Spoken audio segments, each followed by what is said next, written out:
Nagsimula ang lahat sa eskwela, nagsama-samang 12 sa kalokohan at sa tuksuhan, hindi maawat sa isa't isa. Madalas ang standby sa cafeteria, isang barkada na kay saya. Laging may hawak-hawak na gitara, konting udyok lamang kakanta na. Kay simple lamang ng buhay nun, walang mabibigat na suliranin. Problema lamang laging kulang ang datong. Sana napunta ang panahon? Sana nga ba? Sana nga ba? Sana napunta ang panahon? Sana nga ba? Sana nga ba? Sana napunta ang panahon? Sa unang ligaw kayo'y magkasama, magkasabwat sa pambobola. Walang sikreto kayong tinatago, okay sarap ng samahang barkada.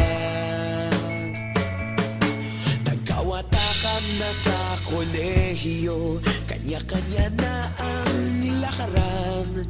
Kahit minsanan na lang kung magkita, pagkakaibigay hindi nawala. At kung saan na napadpad ang ilan, sa dating eskwela meron ding naiwan. Meron pa ng mga ilang nawala na lang, nakakamiss ang dating samahan. Sana nga ba? Sana nga ba? Sana nga bang barkada ngayon? Sana nga ba? Sana nga ba? Sana nga bang barkada ngayon?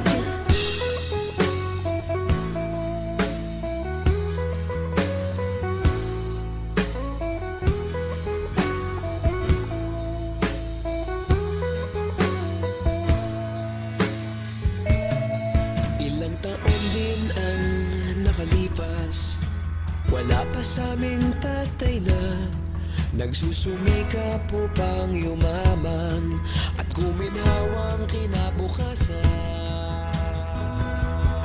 Paminsan-minsan kami nagkikita, mga naiwan at natira. At gaya nung araw namin sa eskwela, pag magkasama'y nagwawala. Napakahirap malimutan ang saya ng aming samahan. Kahit lumipas ng ilang taon, magkabarkada pa rin ngayon. Magkaibigan, magkaibigan, magkaibigan pa rin ngayon. Magkaibigan, magkaibigan, magkabarkada pa rin ngayon. Magkaibigan, magkaibigan, magkaibigan pa rin ngayon. Magkaibigan, magkaibigan, magkabarkada pa rin.